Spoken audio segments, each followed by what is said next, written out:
Hi, Henny, how are you? Welcome back to the channel, or if you're new here, I'm Teknikolour. I wanted to build the sort of typical house you'd have seen growing up, kind of like inspired by the Wheeler house from Stranger Things. So let's check it out. I actually started building this on the rustic residence lot in the Windsor neighborhood of Windenburg, the world that shipped with the Get Together expansion pack. Get Together was one of my first packs in The Sims 4, and while I could have easily fit this build into quite a few worlds, I thought it might be fun to build in Windenburg. I think I'd posted a build a couple of months ago where I built in this neighborhood, but I rarely ever build in Windsor, so rustic residence is the lot I chose. It's honestly a really pretty lot to build on, and it's a 30 by 30, which turned out to be just a bit too small for this build. Can I be real with you guys for a minute? I think because of my recent surgery and the 8-month saga leading up to it, I felt pretty drained in so many ways. It seriously took so much out of me, and now I feel like I'm learning to just exist again. Like, as a fully functioning, well, person, and like, I'm returning to myself. Not that I was phoning it in or anything during those months, but I think I put a limit on myself in many ways, just because it felt like if I didn't, I was going to burn out. I've truly been kind of scared to work on some bigger builds lately, I think because I just didn't even have the energy or creative capacity to work on them before. So you may have noticed that I've been gravitating towards smaller lots, with 30 by 20 size lots kind of being my maximum. I think that the last lot I worked on that was significantly larger was the Wyndham Cemetery and Funeral Home build I did for my Legacy save. I built that in October, I believe. Even some of my other more extensive builds on smaller lots were always followed up by much smaller builds. One of you actually recently commented on that cemetery build, and you were so kind, and it was such a thoughtful comment. And it made me realize that I am capable of working on these larger builds. Not that this build is massive or anything, but I did end up needing to move it a few lots over in Windsor to the only empty lot in the neighborhood, the summer home. Being a 40 by 30 size lot, it gave me just a little more wiggle room that I honestly needed. Keep in mind, though, that I set out to build this thinking it was going to be another one of those fun and easy smaller builds, which also brings me to my next thing. I fully set out to make this a limited pack build. We were doing so well, too, because for a majority of it, we were just using the base game, Get Together, and then I snuck in Royalty and Legacy. I failed at keeping this a limited pack build miserably because I counted and I think I used a total of 45 packs. I seriously don't even know when or how it really spiraled out of control, but it did. It sure did. So if you like this build and it uses packs that you don't own, you may just want to check the used items, which, by the way, I can't tell if I love or hate the new design for the gallery and how it displays that information. Like, it seems easier in how it shows what packs were used and the items used within those packs, but I think it's all combined now, so you have to pay attention to the pack icons. I don't know. Just look at the gallery post and see if there's only a couple of items you may be missing, and if that's the case, because I just lost control at some point, and I know for a fact there's likely a few packs that we're just using one item from. I actually talked about this with my boyfriend because I was feeling really bad because I knew I'd started using a lot of packs, and he said something I thought was interesting. Some people may want to download your builds, and some may not want to. You watch a lot of build videos, and you don't download all of them. You have every pack, as do a lot of other simmers, but some only have a couple. It's okay to share a variety of builds, some limited and some not, because some simmers might want a build that's more filled out with the packs they do have. I've been trying to focus more on just limited pack builds recently because I think that's what the majority of players would have access to. But I think he's right.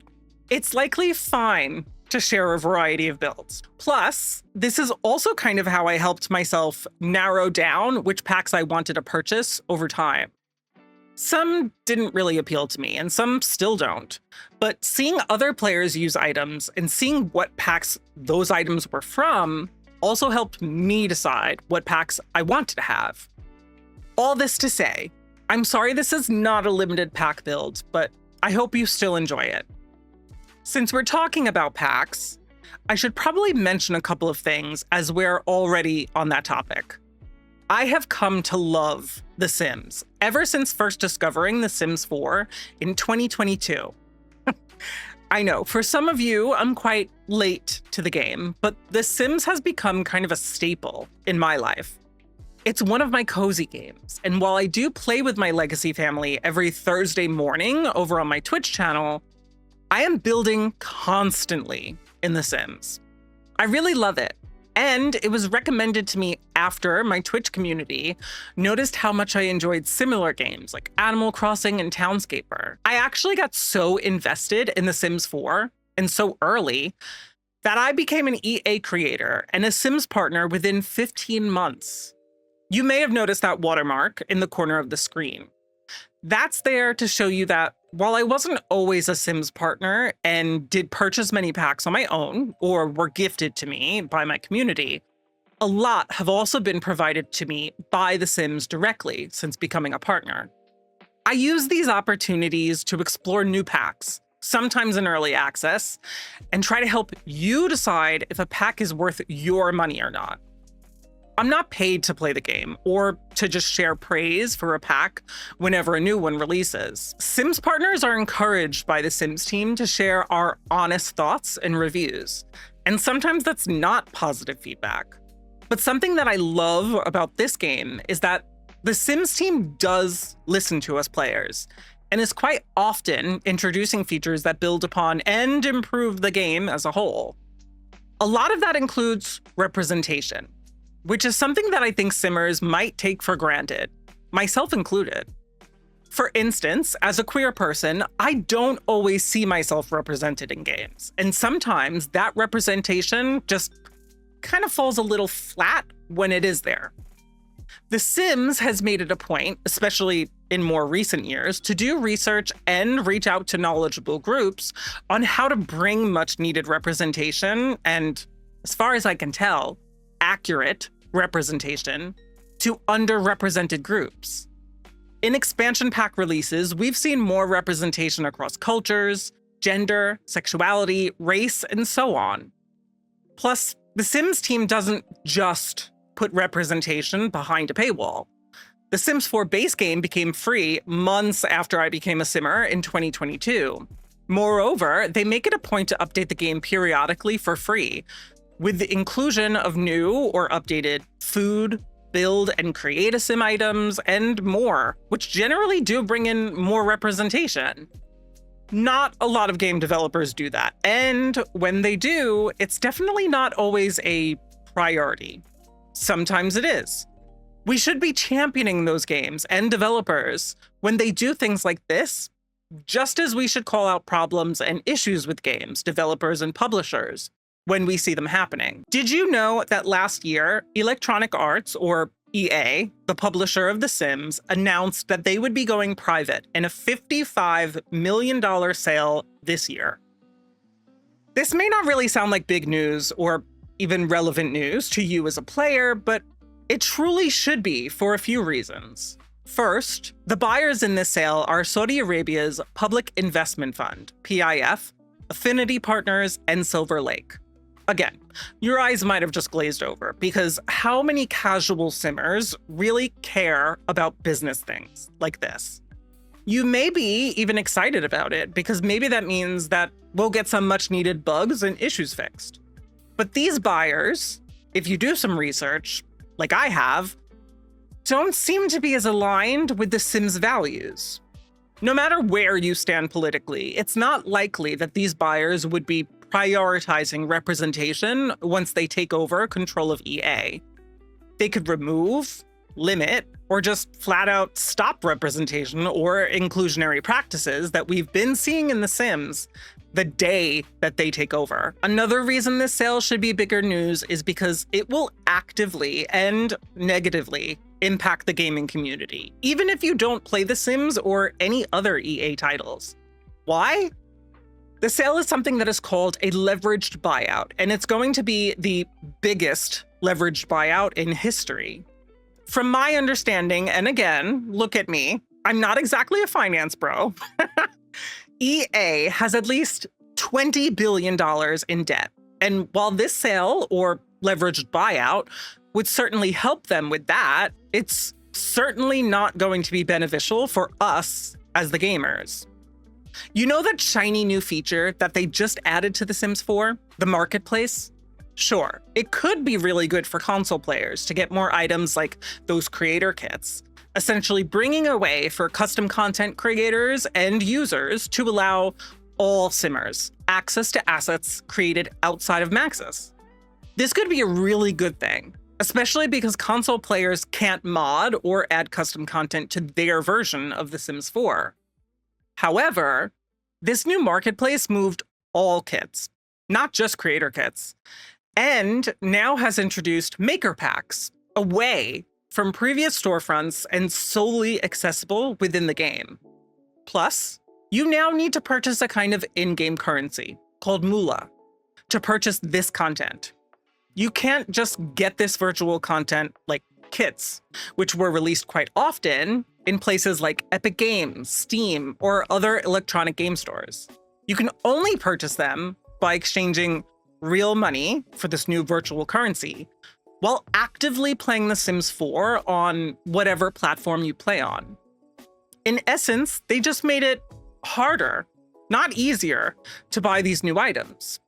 Sure, if you're not playing on console, custom content and mods aren't going away, and you'll still be able to access them in the same ways. But these new specific moolah locked items, kits, and packs will be restricted to the in-game marketplace. This is probably more in line with what we can expect to see if this sale goes through. Things like more aggressive monetization schemes and less innovative titles, or in The Sims case, packs and features. I'm going to drop a link in the description to a petition on Action Network by Players Alliance, which seems to be gaining a lot of traction. By signing, you'll help this particular petition to block the EA deal. However, I still urge you to do your own research, and when you've made a decision, reach out to your local representatives, The Sims, and Electronic Arts themselves to voice your concerns. You may also see other creators talking about or sharing news about this deal on social media, and I hope you'll be open to listening to them. This sale, leveraged buyout, whatever you want to call it, impacts all gamers, whether you play EA games or not. Here's some good news, though. Members of the US Congress have already called upon the Federal Trade Commission to do a thorough review of this acquisition before it officially passes. But that doesn't mean we're safe. Please continue to do whatever you can to help block this deal. And with that, I'll gently take a step off of my little soapbox and get back to the video, but thank you so much for sticking with me and hearing me out on this. I think it's very important for all of us to know about it. Okay, now in the build, we're around the point where I've made a serious plan for how I want the interior to look.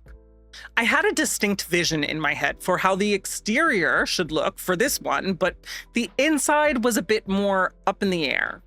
I very much liked the idea of having a large entry with a grand staircase that flares out at the base. I have also been seeing a lot of real-life staircases where the railing at the top curves, and I just thought that was stunning and had to try it for myself. It didn't work, like, at all. I'm not sure if it's just not possible. I mean, it is round walls we're talking about, or if there's some sort of trick to get it to work, but I couldn't figure it out. If you know how to manage it, please let me know in the comments down below. I think, along with the new features for staircases, it would pair so nicely. Aside from that foyer, I wanted the first floor to have a kitchen, dining room, and living space. Plus, I had the attached garage to think about. That's probably where I think we started to lean away from this being a limited pack build. I was trying so many different things and combinations of items to make a garage door that I was happy with. I think, in the end, this uses those wall panel items from Decor to the max, window shutters from Royalty and Legacy, and some sort of wall medallion thing, I believe from high school years. I actually cut out a lot of my previous attempts for designing this custom garage door, too, for time. That's another thing. This video might be longer than we're used to, or at least parts of the footage might be speedier than I'd like. When I sat down to record this, I was able to get the speed build footage itself down to around 45 minutes, which is like double the duration of one of my normal videos, sped up. Hopefully, I'll be able to work some more magic after editing this commentary, but I don't know. Before I sat down to record this, I ate lunch, and then while getting ready to record, I started to get a headache. We have quite a bit more to get through, too, so I'm hoping this headache subsides soon. I used to get way more headaches, but I still get a few, and some of them can be downright awful. While I'm starting to work on a floor plan for the second floor, let me quickly catch you up on what we've seen so far. I loved working on the attached garage because I usually never include garages in my builds, but I've been wanting to do so more recently. The restoration workshop kit really shined there. I ran into some trouble for the rest of the house though, because I was working with platforms, so things weren't always at the same level, especially with the front steps and the deck in the backyard. I thought it'd make sense to weave the few rooms on the left side together, so I made them all one level, with a small platform step up to the door leading to the backyard. These rooms, the foyer, mudroom, and kitchen, are all open to each other. I love closed floor plans, but having these rooms connected with doorways or other openings made sense. From the front, you can either head to the left towards the mudroom, kitchen, and garage, or straight back and go left for the kitchen, or turn right for the dining room and living room. Up here, I planned on putting the bedrooms on the right side, above the living and dining rooms. But then I felt like the space felt awkward in front of and to the left of the stairs. Somehow, I was able to make a spacious landing and 4-ish rooms all fit and not feel super claustrophobic. Let me know what you think, because I was honestly impressed that I was able to get this area to work. Obviously, the second level had been worrying me, so I had to get that all straightened out before I could move back downstairs. But here we are in the living room, which ended up being a tad smaller than I had originally wanted it to, even though it is pretty spacious still. All things considered, I was building mostly with the thought that this could be a 90s sort of house, but this fireplace with the TV mounted on it kind of changed that idea. I was also a bit worried about the furniture arrangement in here because I wanted it to be functional, but also look nice. And I wasn't sure if the size and the entrance to the room would hinder that, but it really didn't. I really love that I was able to put a sort of console table behind the couch and add a coffee table too, because it didn't feel like I was taking away necessary space or anything. It felt like this was all realistic and could work for the Sims living here. In the corners, I added some decor to help add more character to the room and house overall. I love the pile of books on top of a suitcase, or whatever, from Cats and Dogs, and then a lamp and some plants help brighten the area. Adding the little rocking chair felt like the perfect touch. I really love the flow of this house, and the dining room is no exception, because it leads to the main sort of pathway, the living room, and the office. I was talking with my boyfriend the other night about my Legacy Saves houses, and I mentioned how much I loved a few of the builds that I've done, including the one for my Generation 5 sim. In my Around the World's Legacy Challenge, each generation is focused on a specific pack in the hopes that it will get me to be more accustomed to the gameplay tied to those packs. So Archie, my Gen 5 sim, lived in Glimmerbrook in a big, charming Victorian kind of house. Very whimsical and magical, but also quite grounded and simple, which I really liked about it. The window that I'm using here in this dining room is also one that I used for the attached sunroom greenhouse in that build. I think because it sticks out a bit, it doesn't get used by a lot of builders, but it can be marvelous when it is used in a build. My original plan was to make the office kind of another mudroom where you'd exit out into the backyard instead of having the door to the deck. I am so glad that I decided against that because I think entering into the backyard from this side of the house would feel kind of odd. Making this room into a small office feels right. Maybe the owner of this house has clients come in for meetings, and it's just so simple to have people come in through the front door and then pass through the dining room to get here. A few bookcases, windows, a desk, and some chairs makes this small bump out feel like a room that was always destined for a purpose and not an afterthought. While I'm working on these next couple of interconnected rooms, I thought I should quickly mention something that I forgot to talk about earlier. While I am a Sims partner, and I am not paid to play The Sims, I do have a creator code, Teknikolour, that you can use to help financially support my content when purchasing EA titles. We'd been hoping for a while that they'd have this code be dual purpose, where we could earn a commission as creators and you could earn a discount for using it. Recently, they announced that when you use my code to purchase packs for The Sims 4, you'll receive a 5% discount. This creator code and commission thing is kind of a newer thing for me. And I found it kind of awkward to bring up in the past, and more so now that there's this whole leveraged buyout thing happening. If you choose to use my code for The Sims 4 packs with a discount, or for other EA titles so I get a commission, I really appreciate it. A lot of you have already done this when new packs drop or to pick up packs you've been wanting. It's a big help for a smaller creator where content is my primary and usually only source of income. So my boyfriend and I both appreciate any financial support sent this way. Creating content is not exactly where I saw my life going, but being in a creative field and struggling since the pandemic career-wise, I've thoroughly enjoyed becoming Teknikolour over the past few years and look forward to what the future brings our way. That said, you may not actually want to support EA during this time, and that's completely understandable. A lot of people are boycotting the game entirely, or even just the newer packs, to send a message to EA about this buyout. Boycotts like this can and have been successful. So if that's the route you choose to take, I support you.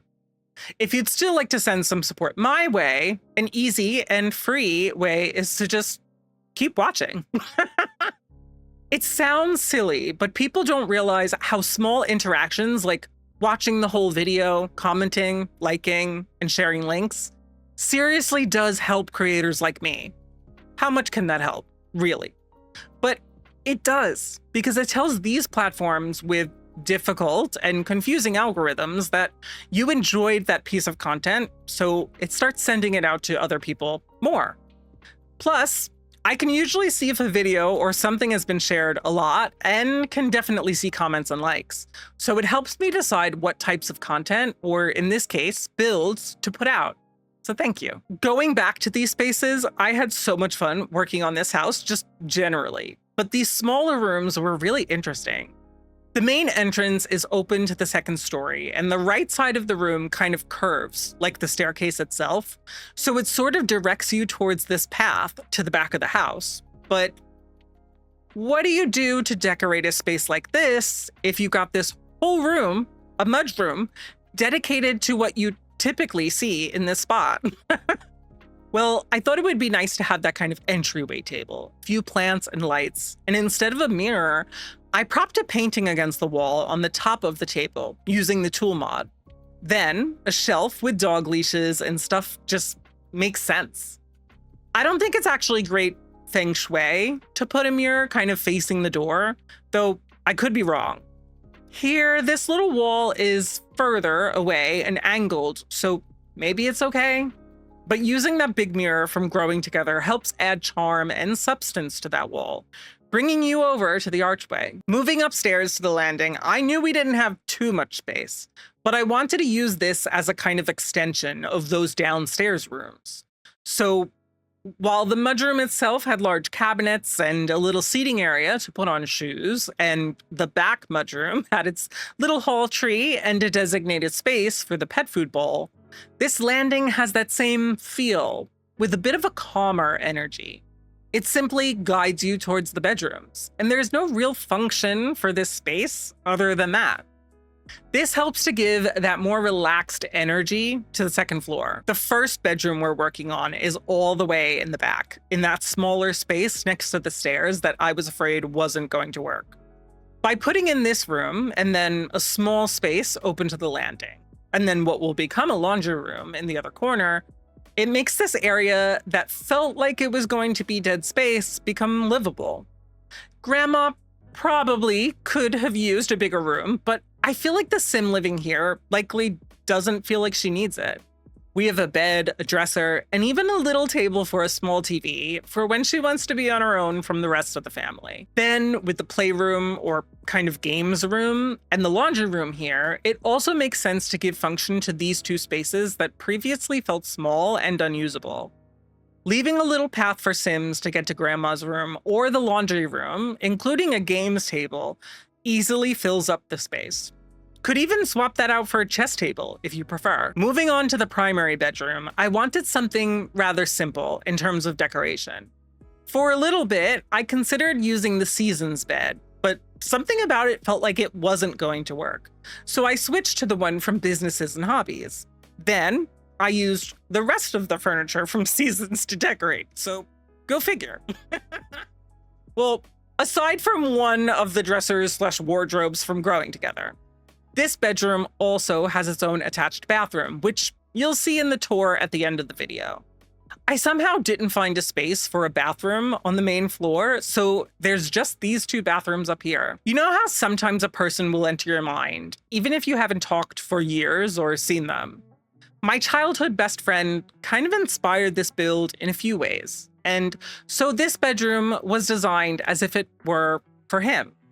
We sort of fell out of touch, and even though he was always very kind to me, I think I might have lumped him in with the types of group that, would have bullied me. I don't actually know if that's fair to him. Aside from being friends in grammar school, we really didn't know each other as we grew up. So if you're watching this because you recognized some of yourself in this build, hi. I hope you're doing well, and I'm sorry if I misjudged you. And yes, that time you knocked on the door of my parents' house because you were thinking of us and wanted to check in, we had no idea who you were. You grew so much, and I thought you were one of my brother's friends. So frankly, I didn't care who you were. And my parents assumed you were one of my friends, but none of us recognized you.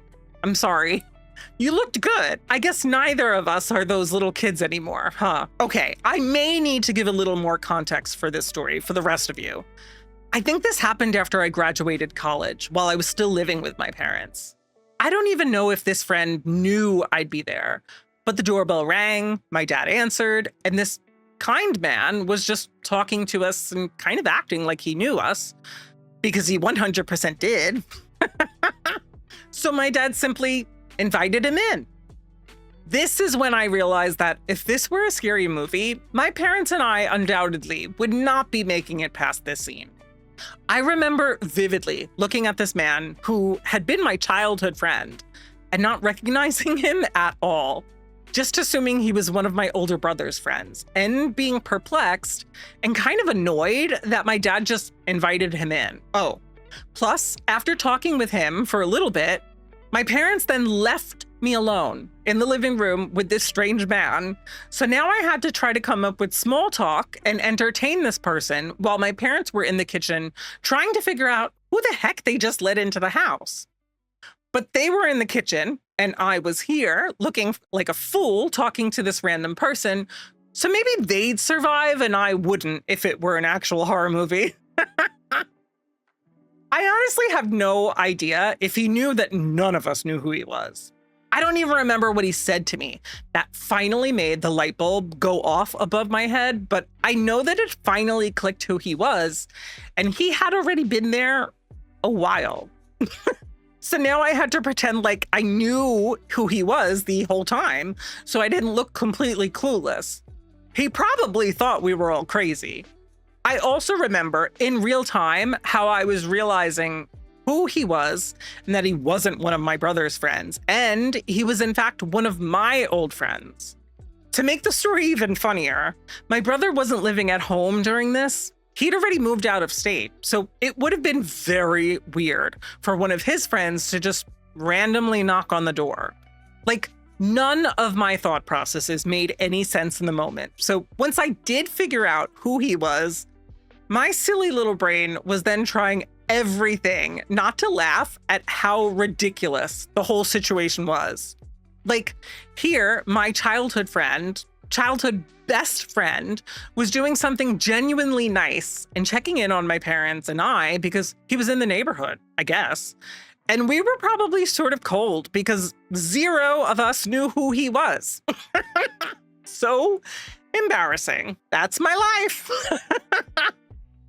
Now that that story has been told, it's time to move on to something that I think I've made a lot of progress with in my building journey: landscaping.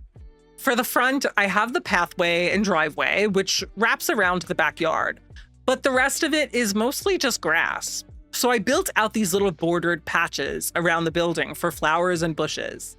Then in the backyard, there's that sort of patio area that the deck walks out onto, and then a whole grassy space. Here, in the deck and patio portion of the backyard, I added a hot tub and a pool.